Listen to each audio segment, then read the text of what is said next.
आज का जो अपना सब्जेक्ट है that is a discerning heart. Discerning का अर्थ पता है ना? बुद्धिमान, समझदार दिल। क्यों इसकी बात कर रहे हैं? क्योंकि एटर्नल हैप्पीनेस का ये एक बहुत महत्वपूर्ण पड़ाव है। चूँकि मैं तो हैप्पीनेस के फील्ड की ही बात करता हूँ, तो मैं ढूंढता हूँ कि खुशी जो है वो किन वजहों से लाइफ में मेंटेन रहती है, जिंदा रहती है। तो we have to search that place जहाँ से हम हमेशा खुशी में बने रहते हैं। एक बात बताओ भाई साहब, आपको प्रेम हुआ पहली बार, वो फीलिंग कहाँ से आई थी? ये ब्लड वाला हार्ट नहीं था, ब्लड सप्लाई जो कर रहा है वो नहीं था, है ना? ये दूसरा हार्ट था, वहाँ फीलिंग आई ना। माइंड में क्यों नहीं आई? माइंड लॉजिक से चलता और है, उसको वे करता है भी। वे करता है, तोलता है चीज़ों को, है। हाँ, आजकल तो लोग यही करते हैं, बायोडाटा आ जाते हैं, लेके बैठ जाते हैं। और आपके इसमें तो पता नहीं कितने गुण मिलाते हैं डॉक्टर साहब, 36। हाँ, गुण बस गुण शॉर्ट में जवाब दे दो, कितने कितने गुण मिलाते हैं? 36 गुण में से कितने मिलते हैं ऐसा होता अच्छा, ऐसा मिलाते हैं, ठीक है ठीक है। 36 तो मिलती है। है, भले दिल मिले ना मिले। चलो।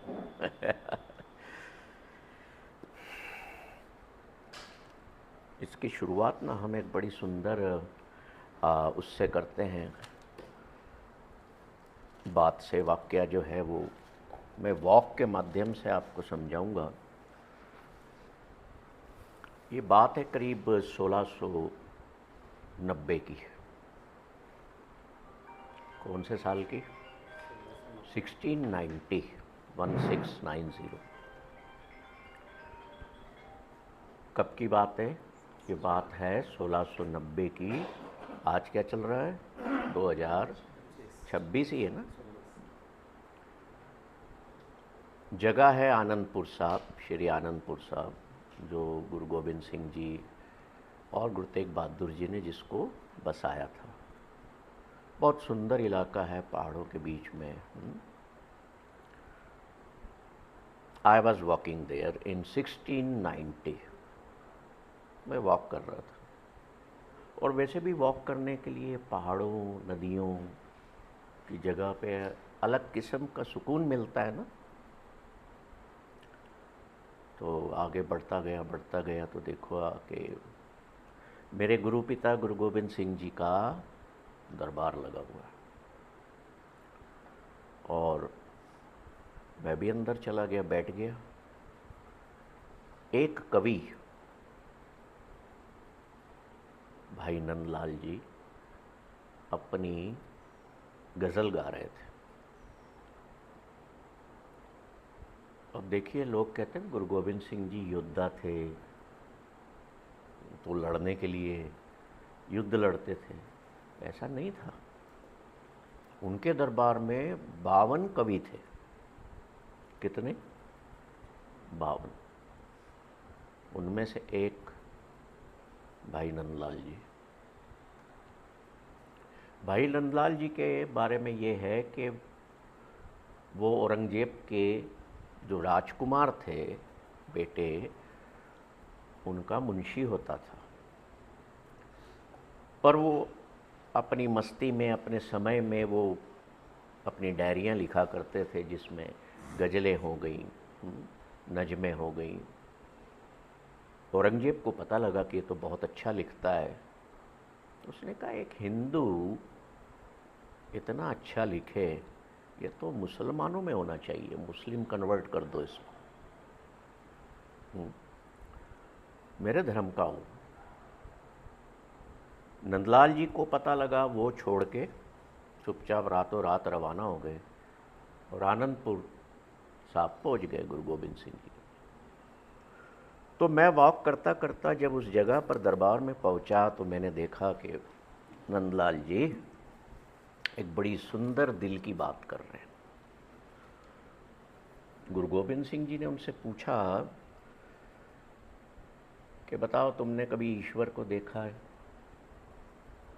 भाई नंदलाल से पूछा तो वो ये गज़ल गाने लगते हैं।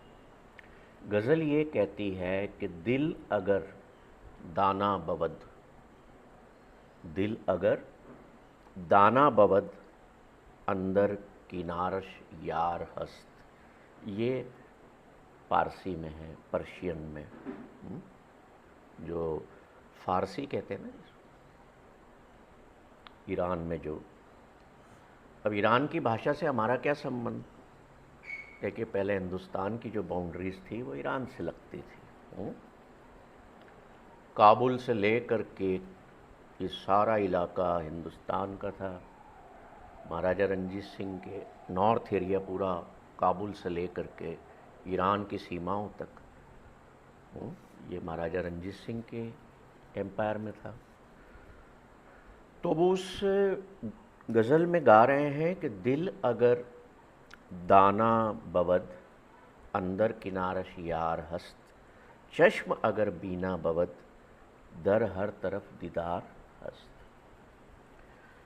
अगर दिल आपका एक डिसर्निंग हार्ट है, बुद्धिमान दिल है, समझदार है, तो क्या हुआ, क्या होगा? मैं अपने दिल के भीतर ही उस खुदा को, ईश्वर को देखता हूँ।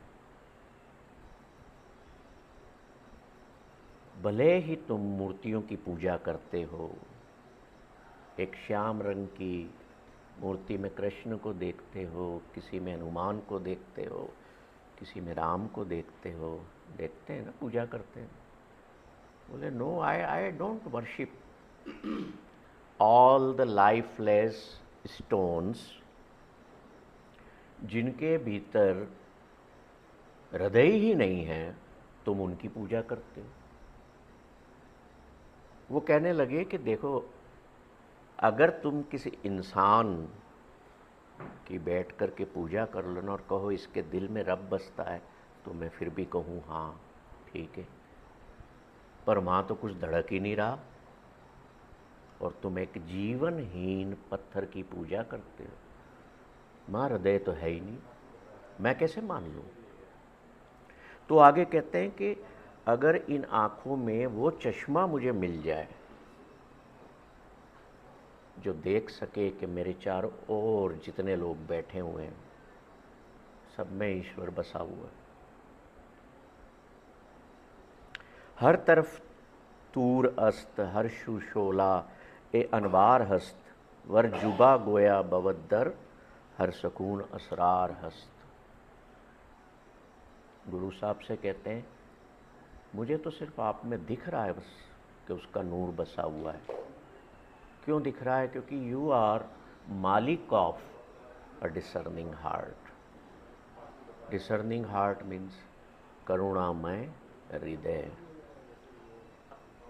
एक कहानी आप लोगों ने सुनी होगी कि जब ईश्वर ने इंसान को बनाया तो इंसान क्या करने लगा? हर चीज तक पहुंचने लगा, चांद तक पहुंचा है ना। तो ईश्वर डर गए, बोले तो ढूंढता ढूंढता एक दिन मेरे को आ जाएगा। सुनिए ना ये बात। वो इंसान के दिल में बैठ गया आकर के, अब कहाँ ढूंढेगा? किसी ने ढूंढ लिया वहाँ भी, बोले यार ये तो यहाँ भी पहुँच गया। तो फिर क्या किया ईश्वर ने? बोले यार इसके जो दिल है ना, वहाँ ऐसी चीज़ों को बिठा दो कि उनसे इसको फुर्सत ही न मिले। तो क्या क्या बिठा दिया? ये लिस्ट दी है मैंने आपको। डिस्टर्बिंग पैशंस जो हैं वो हमारे दिल में बिठा दिए ताकि ये अपने दिल की यात्रा में भी मुझे ना ढूंढें कि मैं जो है अवेलेबल हूँ, आ जाओ। नो। तो the search for divine is based on your discerning heart, और डिसर्निंग हार्ट जिसमें सारी वर्चूज ही होंगी divinely, that will be most happy heart in the world.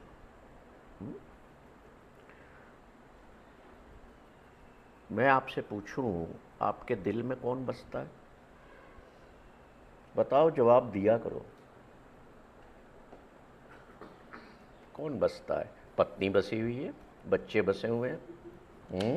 सभी बस जाते हैं। मेरे लिए जगह है कि नहीं वहाँ? है? है? याद आती है कभी? खैर, आप तो मुझे पेड़े खिलाते हो, तो याद आती होगी तभी खिलाते हो। So who is there residing in our heart? ये बहुत बड़ा पॉइंट है। अगर हमने किसी को जीवन में खो दिया है ना, होता है ना, संसार है, कोई हमारा लव्ड वन चला गया है, तो हम दिल में बसा तो है ना। पर क्या मैं हमेशा उसी में बना रहूं, उसी में खोया रहूं? यहाँ our heart is a place for other thing to make it a residence. Bulle Shah एक जगह ना बहुत खूबसूरत कहते हैं, बहुत बढ़िया, एक बहुत उच्च किस्म के पंजाब के वो शायर हुए हैं, और शायरी करते करते खुदा से मिल लिए थे। एक जगह वो कहते हैं कि देखिए, हिंदू मुसलमानों की लड़ाई, मुसलमानों की लड़ाइयाँ चलती आ रही हैं हजारों सालों से, तो उस वक्त भी होती थी। मंदिर मस्जिद उस वक्त भी गिरा दिए जाते थे। चलता आ रहा है। दैट्स वाई नंदलाल भाई नंदलाल कहते हैं कि भाई तुम ये इन पत्थरों और दीवारों और इनके जो झगड़े करते रहते हो ना, कुछ नहीं होना है इससे। तुम तोड़ दो मंदिरों को, मस्जिदों को। ऐसा क्यों बोलते हो कि ईश्वर का घर तोड़ दिया? वो तो तोड़ ही नहीं सकता कोई। If you break your own heart, या किसी और का दिल तोड़ते हो, तो तुम ईश्वर पर चोट करते हो। तो बुल्ले शाह कहते हैं, मंदिर टा दे, मस्जिद टा दे जो कुछ दिसदा। क्या कह रहे? मंदिर भी गिरा दे, चाहे मस्जिद भी गिरा दे, तेरे को जो गिराना है गिरा, तोड़। मंदिर टा दे जो कुछ दिसदा, पर एक बंदे दा दिल न टावे। किसी इंसान का या दूसरे जीव का दिल मत तोड़ना। क्यों? क्योंकि रब दिला विच वसता। क्योंकि this is the place of divine. किसी का दिल मत तोड़ना। और जो डिसर्निंग हार्ट वाला व्यक्ति होगा, he will not break any one's heart. आपको कोई हर्ट करता है तो कैसे हील करोगे अपने आप को? मान लो कि भाई साहब आपको चार बातें सुना के, दो चार अलंकार गालियों के भी दे गए आपको, तो यू विल गेट हर्ट। क्या रिएक्शन होगी? आप आठ सुनाओ। होगी ना? तो दोनों का क्या हुआ? एक जैसा ही काम हो गया। But a person caring discerning heart will be a carrier of love and compassion always. आप मुस्कुराओगे, ये बोले जा रहे हैं, हर्ट कर रहे हैं, बहुत सुंदर सुंदर अलंकृत शब्द बोल रहे हैं आपको। मैं गालियों को अलंकृत शब्द बोलता हूँ, है? जो गाली शब्द जरा थोड़ा सा ना मुझे भाता नहीं है। तो आपने भी अगर वही स्तुति कर दी इनकी, तो माहौल तो, एटमॉस्फेयर तो ख़राब हो गया। तो उससे बचने के लिए डिसर्निंग हार्ट क्या करता है? वो मुस्कुराता है, वो भीतर की करुणा को पैदा करता है, और वो कहता है कि ये बेचारा जो मुझे ऐसा बोल रहा है ना, किसी बात को लेकर के भीतर से परेशान है, या हो सकता है मेरे किसी विचार या मेरे किसी एक्ट से इसको चोट पहुंची हो, इसके दिल को चोट पहुंची। Let him express. तो आप ये कहोगे, सर, भाई साहब, और कुछ बाकी है, बोलूँ ना? मैं फॉरगिवनेस के लिए कहता हूँ, मैं तैयार हूँ। This must be our reaction. ये जो चीज़ें हैं ना, जो मैं बताता हूँ अक्सर, ये कमज़ोर लोगों की निशानियाँ नहीं है, हारे हुए लोगों की निशानियाँ नहीं है। कह रहे ये तो कमज़ोर है, बात बात पे माफ़ी मांग रहा है, इसमें दम नहीं है। हमें वो वाला दम चाहिए भी नहीं कि हम अलंकृत शब्द का जवाब अलंकृत शब्द सही दें। कोई ज़रूरी नहीं। क्यों हम अपने अंदर को, भीतर के भाव को, भीतर की जॉय को, भीतर की अवस्था को खराब करें?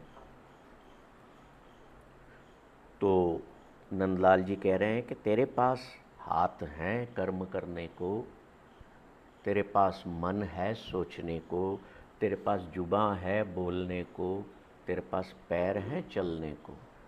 तो इन चारों चीज़ों, पांचों चीज़ों का तू उपयोग डिसर्निंग हार्ट को क्रिएट करने में कर।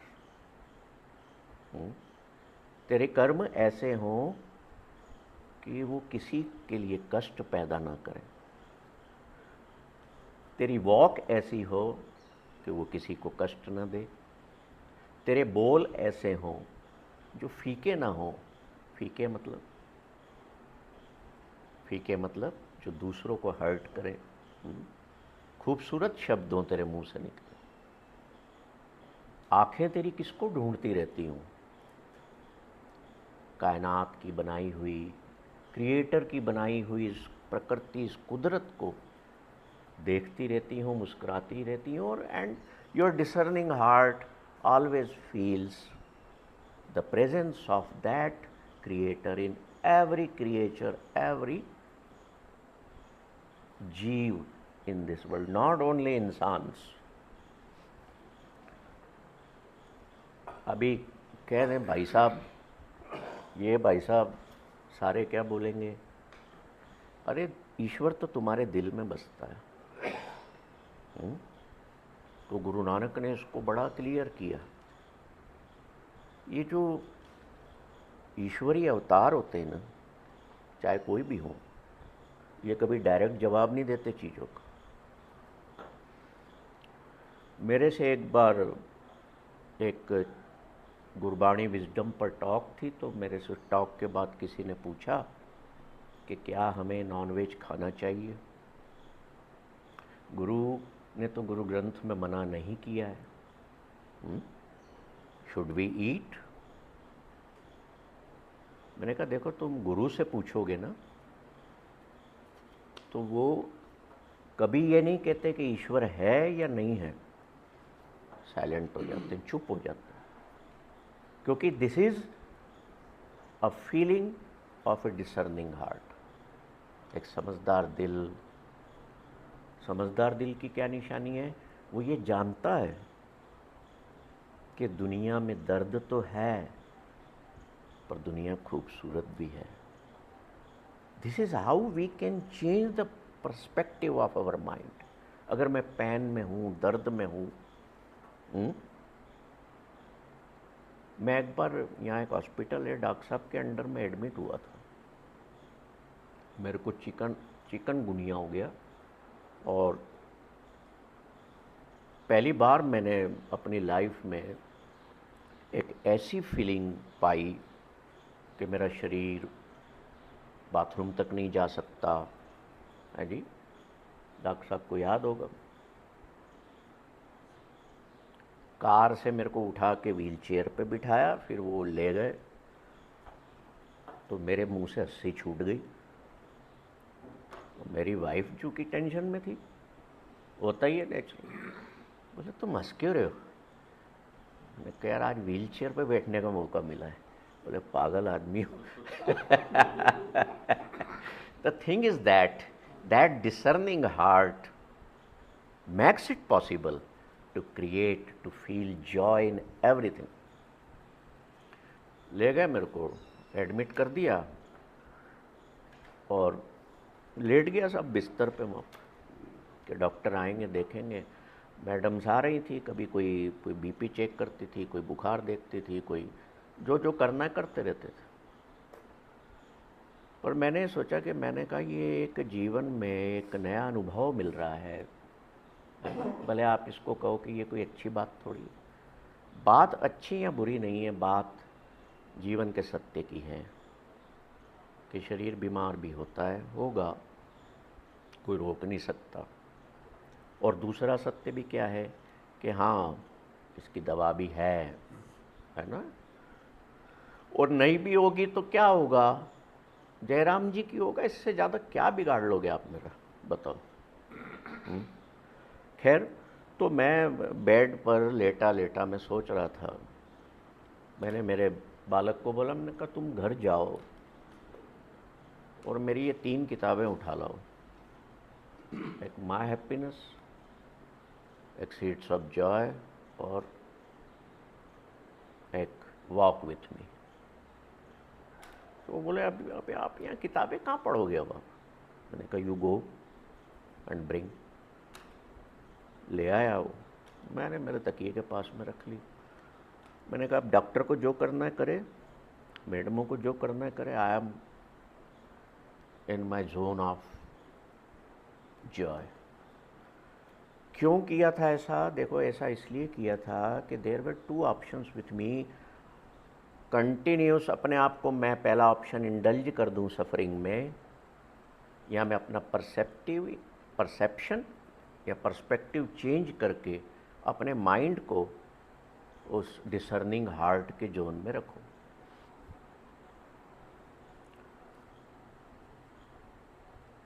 ये जो हमारा परसेप्शन होता है ना, यही कारण होता है। जरा सा गलत सोच लिया, जरा सा गलत उम्मीद जगा ली किसी के प्रति, या जरा सा गलत आपने कोई प्रोजेक्ट कर दिया, किसी को प्रोजेक्शन में ले लिया, और वो चीज़ें न हुई तो दुखी कौन होगा।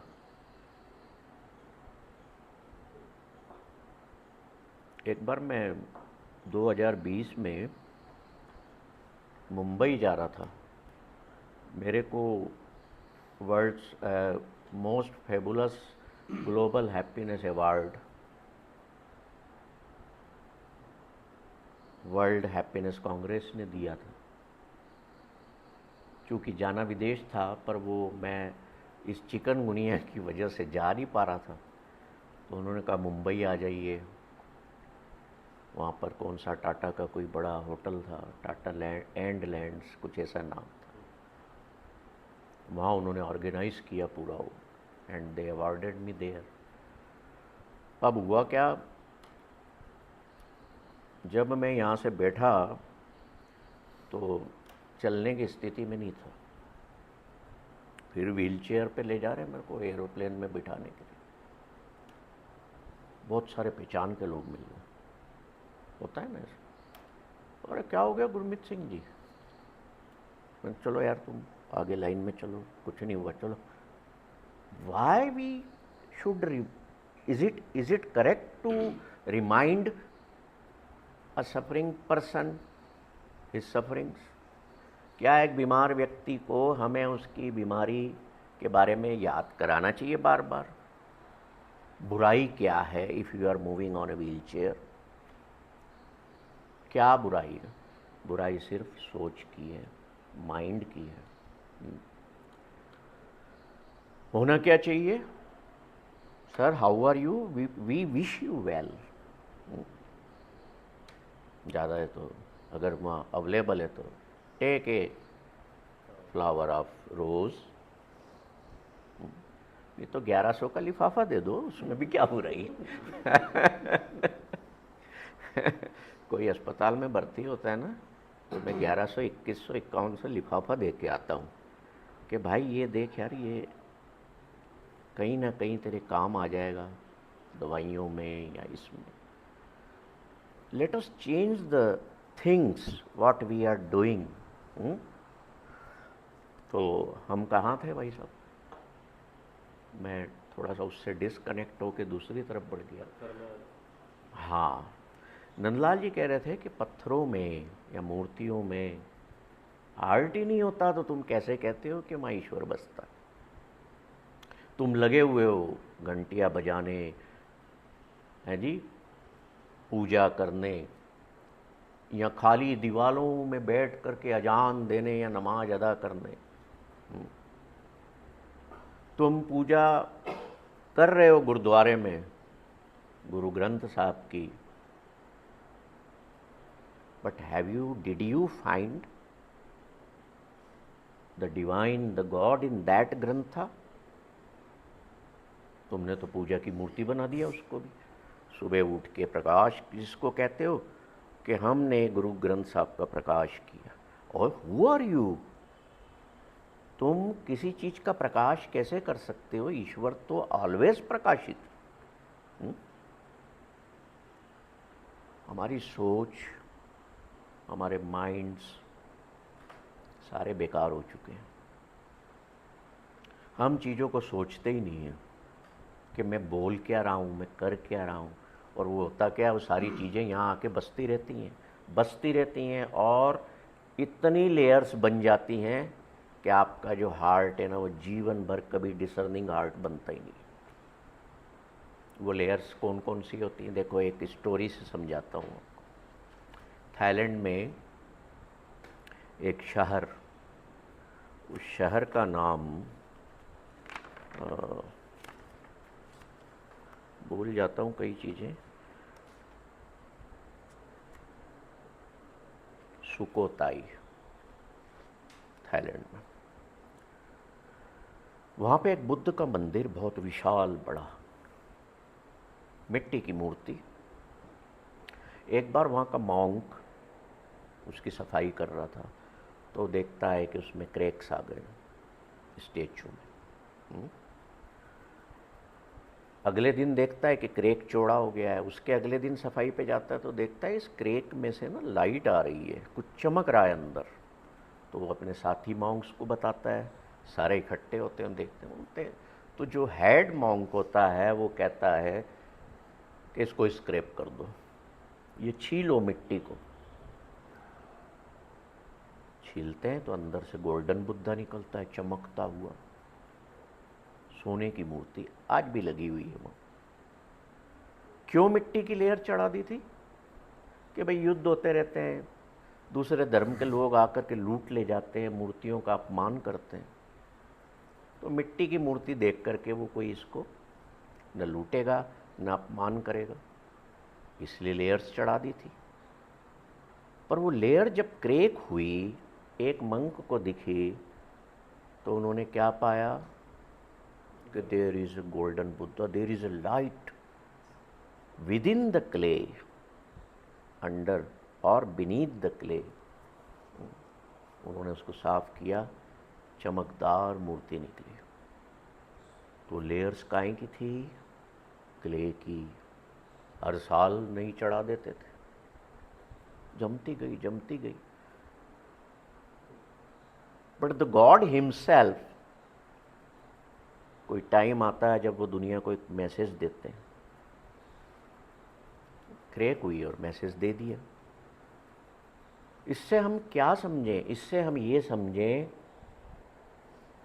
कि हमारे दिल पर, हार्ट पर हमने भी वो लेयर्स क्रिएट की हुई हैं। और वो लेयर कौन सी थी? प्रोटेक्शन की थी ना। तो हमने भी बहुत सारी अपने हार्ट पर प्रोटेक्टिव लेयर्स बना रखी। हमने कौन सी क्रिएट की हुई है? डर की, लालच की, फियर, ग्रीड, ईगो, अटैचमेंट, इन सब की हमने लेयर्स क्रिएट की हुई हैं। और वो जो हमारा जो डिसर्निंग है या डिसर्नमेंट है, वो इन लेयर्स के नीचे दब गया। हम समझते हैं कि हम सुबह घर से निकलते हैं, अपने काम पे जाते हैं, बहुत अच्छा कर्म कर रहे हैं, शाम को लौट आते हैं।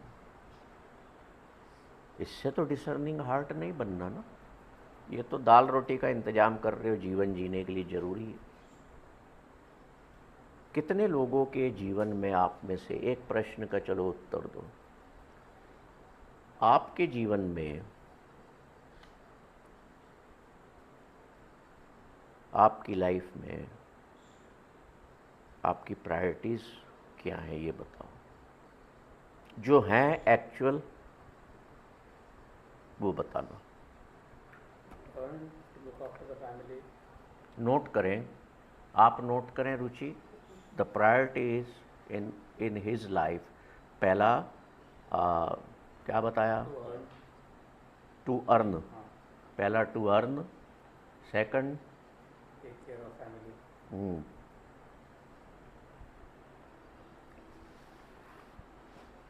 24 घंटे में कितने घंटे सोते हैं आप? 7-8 घंटे. 7-8 घंटे सोते हैं, तो बचे कितने? 16, 15, 16। एक आध घंटा तो बाथरूम में बिताते होगे। नाना धोना है जी, तैयार होना, शीशे के आगे खड़े होना। शीशे में कौन दिखता है आपको जब खड़े होते हो, तैयार होते हो? शक्ल दिखती है? शक्ल अपनी दिखती है. कैसे मान लें कि वो रिफ्लेक्शन मेरा ही है? वो रिफ्लेक्शन आपका नहीं है, इसका है, इस शरीर का। चलो आगे बढ़ो। और कुछ प्रायोरिटी है आपकी? डॉक्टर साहब, आपकी प्रायोरिटीज़ में क्या टॉप मोस्ट चीज़ें हैं? यही है आपकी? मैं तो 10 मिनट कैसे भी करके जपजी साहब का पाठ जरूर करती हूँ, चाहे मन लगे नहीं लगे, है ना। सुबह उठ के योग भी प्रायोरिटी है मेरी, योग भी जाती हूँ।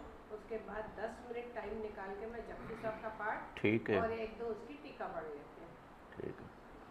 ताकि तो जो आपकी कुछ प्रायोरिटी में मेरे को केवल प्रायोरिटी बता दो बस, क्योंकि टाइम इज़ रनिंग फास्ट। नहीं नहीं, चेंजेस नहीं, मैं चेंजेस वाली बात नहीं। आज आज Health is a priority after that. हैं? हेल्थ। Health, socializing. डॉक्टर साहब तो बता सकते हैं, विद्वान आदमी, इनसे नहीं पूछूंगा। तो मेरा कहने का मतलब ये है कि क्या हमारी प्रायोरिटी में, लाइफ में, हम स्वयं हैं? इसका मतलब समझे?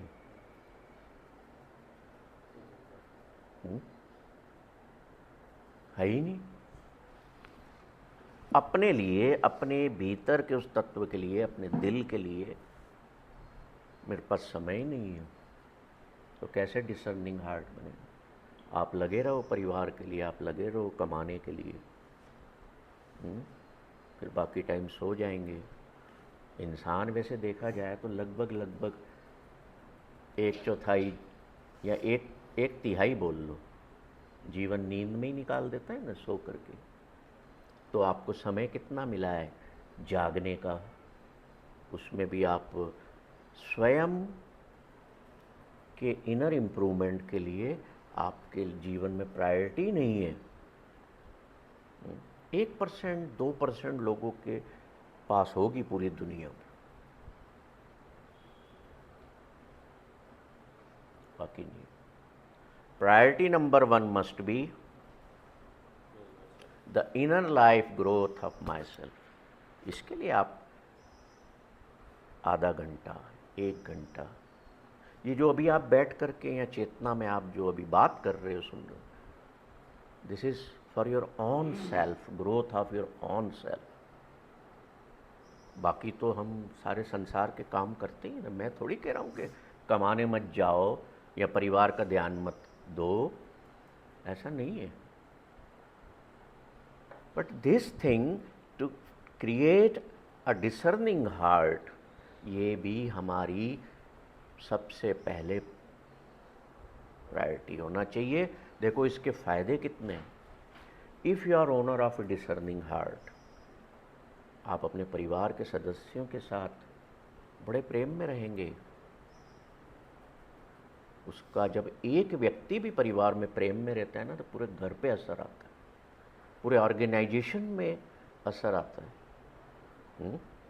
आप बिजनेस में गए, अपने काम पे गए, if you are holder of discerning heart, आप बहुत अच्छा काम करके आएंगे। आपकी परफॉर्मेंस, आपकी एफिशिएंसी, आपकी प्रोडक्टिविटी बढ़ी रहेगी। पर होता क्या है, इन प्रोटेक्टिव लेयर्स की वजह से डिस्टर्बिंग पैशंस जो हैं हमारे अंदर, शाम को घर आ रहे हो, 8 घंटे 9 घंटे 10 घंटे काम करने के बाद तो सड़ा सा मुंह लेके अंदर एंटर हो गए, जैसे पता नहीं कहाँ से अलंकृत शब्द सुन के आ रहे हैं।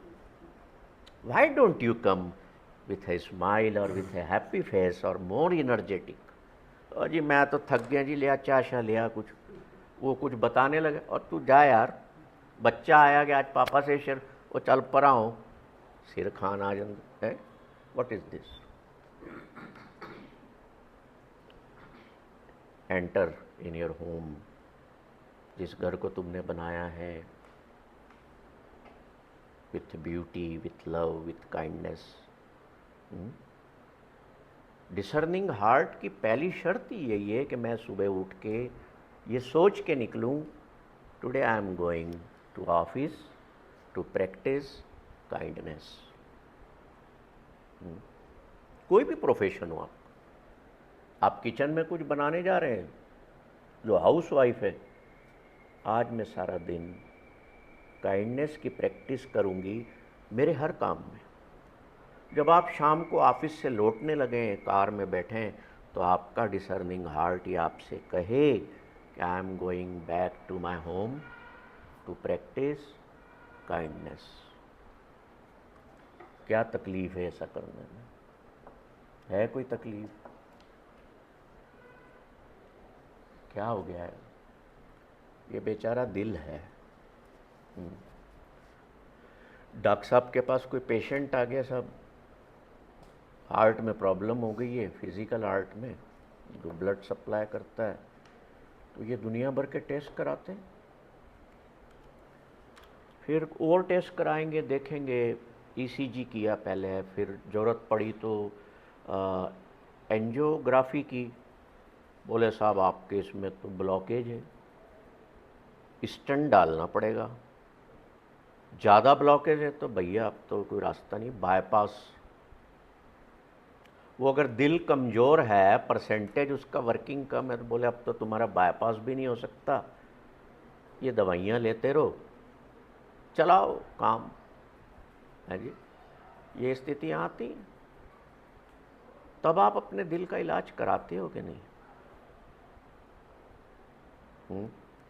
कितना ख्याल रखते हो? अभी भी आप में से कई लोग कोलेस्ट्रॉल को मेंटेन कम रखने के लिए गोली खाते होंगे, बीपी की खाते होंगे। डॉक्टर साहब अर्जुन की छाल दे जाएंगे आपको, जूस उसका। तो द थिंग इज दैट कि we take care of our all the physical elements, we are focused on that उसमें कोई बुराई नहीं है, हमें ध्यान रखना चाहिए। But what about your mind, what about your that heart which also needs angiography, which also needs a medicine?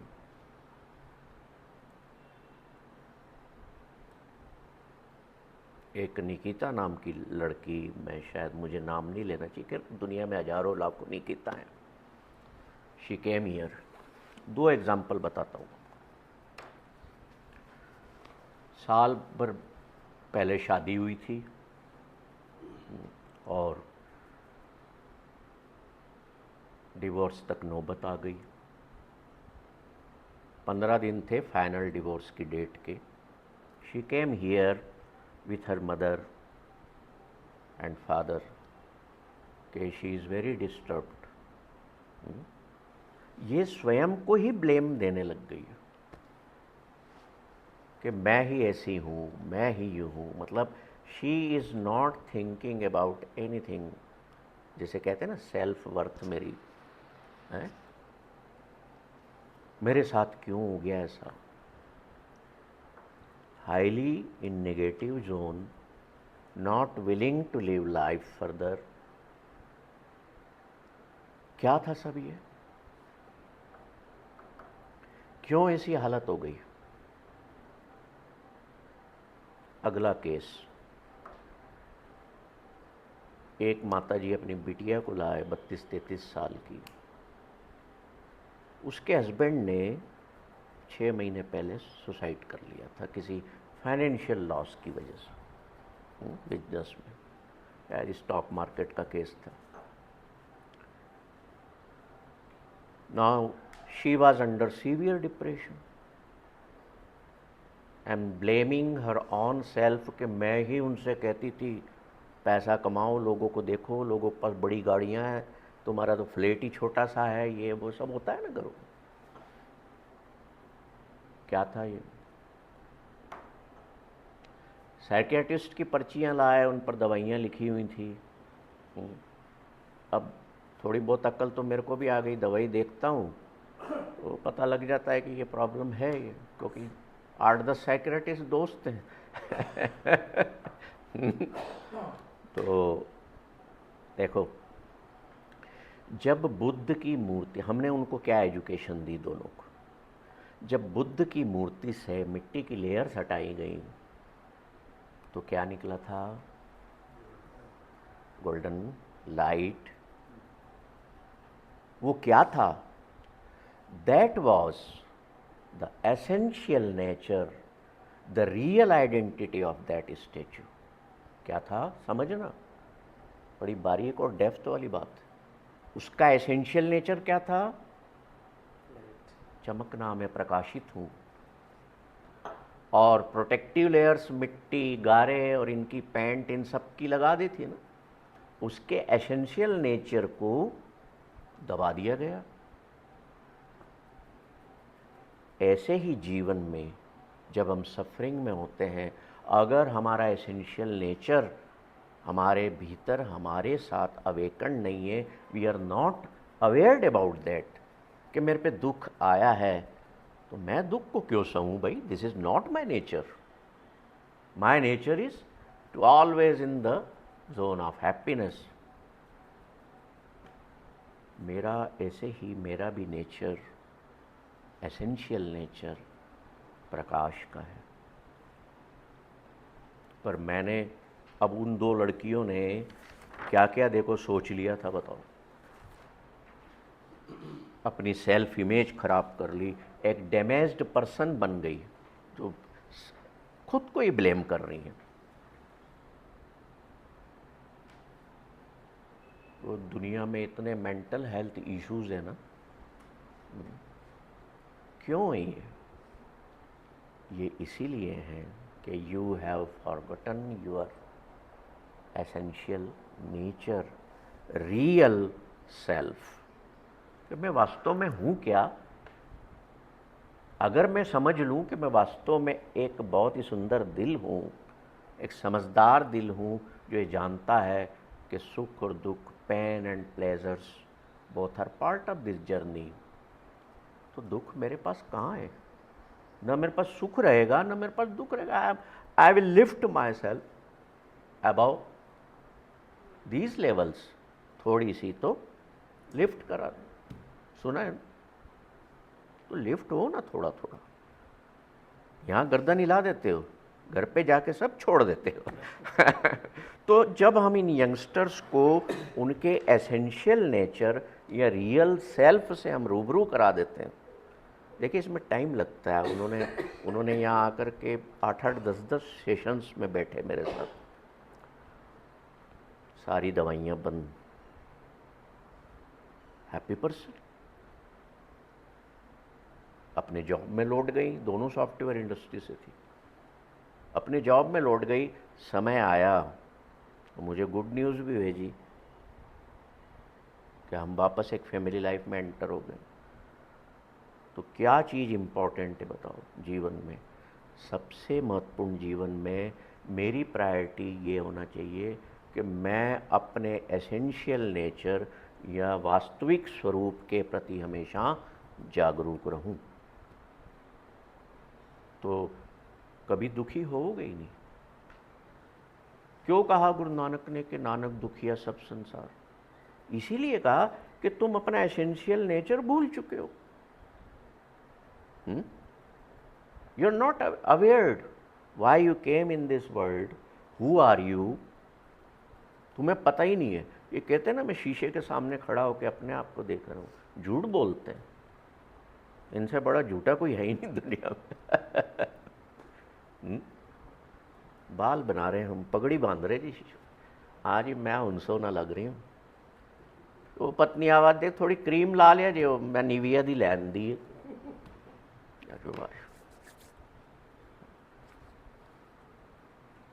My real self इससे नहीं चमकेगा, वो डिसर्निंग हार्ट से ही चमकेगा। अब हम सेकंड सेशन में, अब जो हमारा समय बाकी है, उस डिसर्निंग हार्ट को कैसे तैयार करना है उस पर बात करते हैं।